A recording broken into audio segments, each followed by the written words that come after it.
The NBA can never be referred to as predictable.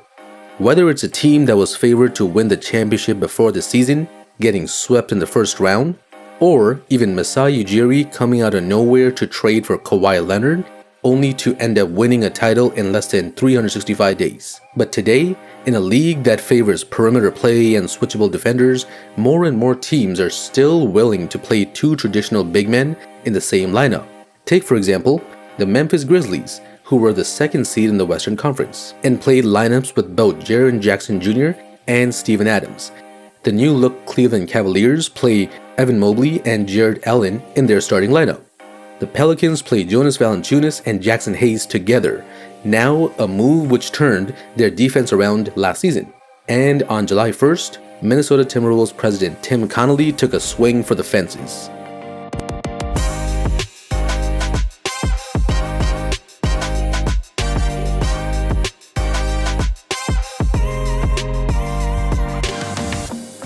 In Minnesota, after years of playing Karl-Anthony Towns as the primary starting center, the Timberwolves are jumping into that pool of teams, putting out two big man lineups. They pulled the trigger on a blockbuster trade to acquire three-time Defensive Player of the Year Rudy Gobert from the Utah Jazz. The price was high for Gobert. In return, Utah was sent Malik Beasley, Jared Vanderbilt, Patrick Beverley, and Leandro Balmero, this year's first-round pick Walker Kessler, three unprotected first-round picks in 2023, 25, and 27, a first-round swap in 26, and a top 5 unprotected pick in 2029. Woo! That's a haul of picks, a couple of young players with potential for the future. For the Wolves, they have officially gone all in for Rudy Gobert. They essentially traded away their best draft pick assets for the next 9 years. Most of those were unprotected too. But Minnesota seems sure they have found a winning formula, pairing the best offensive big man with the best defensive big man to lock down your front court. That could work. Trading away that many draft picks is the type of move franchises make when they are adding the final piece to their championship team puzzle. So, they clearly believe that a core of Rudy Gobert, Cat, Anthony Edwards, and D'Angelo Russell can win them a title. This would mean that they're betting on certain things to happen.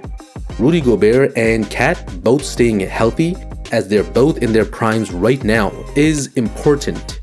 Cat turns 27 and Gobert is 30 now.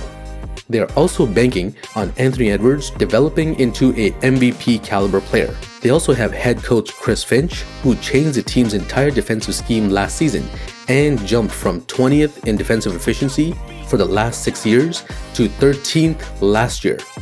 So, after years of being one of the league's most losing franchises, they have the coach, the core of players, and a committed front office to now transform into a Western Conference powerhouse.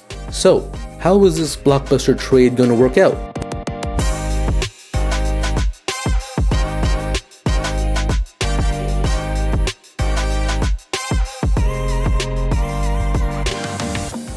It's pretty obvious that gaining a 3-time Defensive Player of the Year will improve a team's defense. Pairing a player of Rudy Gobert's skill set and limitations with another big man in Cat is going to improve the defense and rebounding while slowing down the offense. It doesn't work that way for every team that plays two big man lineups. The Grizzlies, for example, had the most impact on the offensive end compared to defense. But Minnesota needs all the help it can get on defense. For years, they have been one of the worst teams at rim protection, mainly due to Cat's own limitations on defense. Last season, head coach Chris Finch changed up the defensive scheme, having Cat play less drop coverage and bringing him up to the level of the screen in pick and rolls. This allowed the Wolves to be more aggressive on defense, and they led the league in forced turnovers. However, that type of defense with these type of defenders has many issues, such as leading the league in shooting fouls committed, the third worst defensive rebounding percentage, they gave up the second most corner threes, and allowed a bottom 10 field goal percentage at the rim. So, they were a bad rebounding team that fouled a ton, allowed the most corner three-pointers, and couldn't protect the rim. Not good at all. Enter Rudy Gobert. Gobert immediately fixes those weaknesses on defense. In fact, he would make the team the best at some of those prior weaknesses. He's a great rebounder, an amazing rim protector, and his ability to contain the roll man and ball handler in pick and rolls is very underrated. A lot of the slander he received in Utah was because he was surrounded by 4 pylons on defense. But in Utah, the Jazz were the league's best at suppressing shots at both the rim and at the three-point line. A huge reason for that was having Rudy Gobert lock down the paint, allowing their perimeter defenders to guard the three-point line. Adding Gobert to the aggressive defensive scheme the Bulls played last season gives the team a new level of defensive versatility, which is the name of the game in today's league.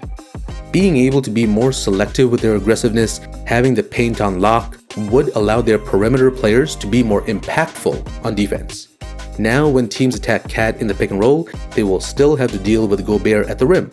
Another quiet move the Wolves made was signing Kyle Anderson in free agency. They also convinced Utah to let them keep 21-year-old Jaden McDaniels, who has a ton of defensive switchability and potential. Gobert, McDaniels, Kyle Anderson all improved the team's defense, and Anthony Edwards does have the physical tools to become a good defender. That should be enough to cover up the defensive liabilities of D'Angelo Russell and Cat.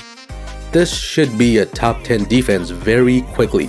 Gobert should be a very good rim roller in the pick and roll, which is something Minnesota has been lacking with Cat at center. Now, playing the 2 big men lineup with guards like Anthony Edwards and D'Lo, they can do funky things on offense, running double ball screens with Gobert rolling and Towns popping out to the 3.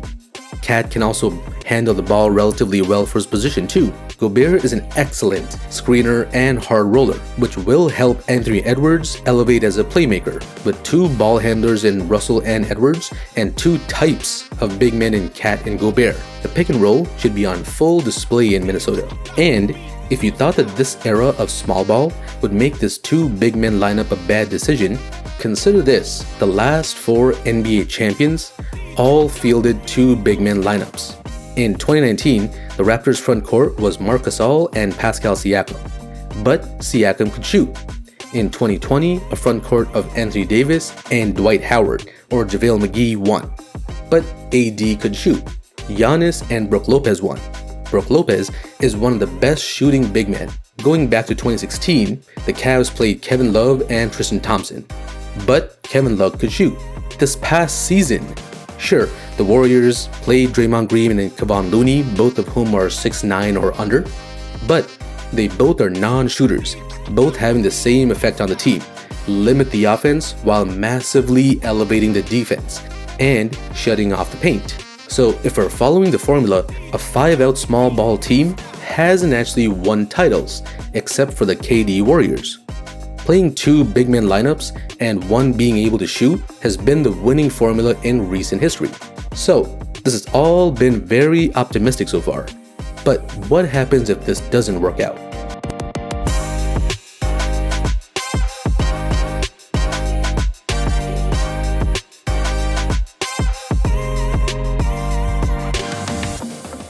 So there are certain pitfalls and landmines the team needs to avoid and to deal with.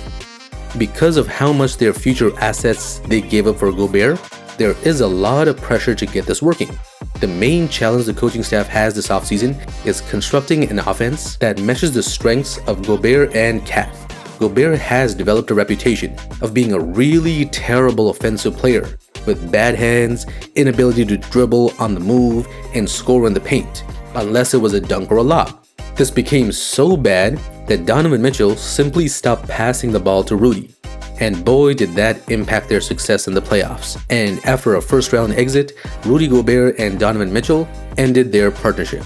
In a league where defenses are very skilled, having an offensive liability on the floor will be exploited every single time. That was the reason why the Jazz, despite having a top 10 defense in 6 of the last 7 seasons, always had help defenders ignore Gobert and double-team Mitchell. Matisse Thybulle was in a similar situation with Philadelphia this past season, and was eventually moved from Defensive Player of the Year ceiling to offensive liability and barely holding on to a rotation spot in the playoffs. This will take a ton of creativity from Chris Finch, as he's going to have to do something that has never been done before over Rudy Gobert's entire career. make him a consistent offensive threat. On the other side of the court, the Wolves still have Cat and D'Angelo Russell, both of whom have been known as limited defenders their whole careers. And no matter how much Gobert helps the team defense, in the playoffs, having a defensive liability player on the floor, even worse is two of them, there's not much Gobert can do to help to stop that. This was the issue with the Jazz in the playoffs, as they had one of the worst defensive backcourts in the league. Again, this will fall on head coach Chris Finch to cover his weaknesses, but Minnesota has a better roster of defensive players than the Jazz did, so we're not starting from rock bottom here. Another pitfall is that there's a long history of a losing culture in Minnesota. That's the reason why Cat and Anthony Edwards are even here. The team was consistently in the draft lottery. The acquisition of Patrick Beverley last season changed the culture, gave the team an attitude. Trading away a locker room culture setter like him could set things back, and a lot of that depends on Anthony Edwards. Gobert didn't have a great reputation as a locker room guy, having a weird relationship with Donovan Mitchell, so despite having won a ton of games in Utah, it's not a given that he's just a championship level veteran of the locker room. One final issue is whether or not this whole Rudy Gobert trade makes the Wolves real title contenders. As a team in the Western Conference, being able to beat the Golden State Warriors should be what every team's plans are. The Warriors are still the best team in the conference. In the years that all three of Steph and Klay and Draymond have been healthy for the playoffs, they went to the finals. They won the title this year. The last time the three were healthy was in 2019. They were in the finals. Before that, finals. Finals, finals, finals. So, when that big three is healthy, they are the best team in the Western Conference. And if you want to win the title, you have to be able to beat the Warriors. Steph Curry was the reason why small ball lineups were introduced, to be able to switch out and guard the Splash Brothers. So, this two big men lineup is right up the alley for being incredibly disadvantaged against the Warriors' style of play. So going against the grain is a pretty huge risk they are taking. This two big men lineup has a history of working out, but the amount of future assets the team gave up to land Rudy Gobert is almost making it seem like they have to win a title to make this a good deal. With Gobert on a Supermax contract and Cat just signing his Supermax contract, the window for contention is now, since both are in their primes. And the development of Anthony Edwards will be the key to whether or not we talk about this Rudy Gobert trade as a franchise reviving move or another franchise failure on a long list in Timberwolves history, going back to the KG days.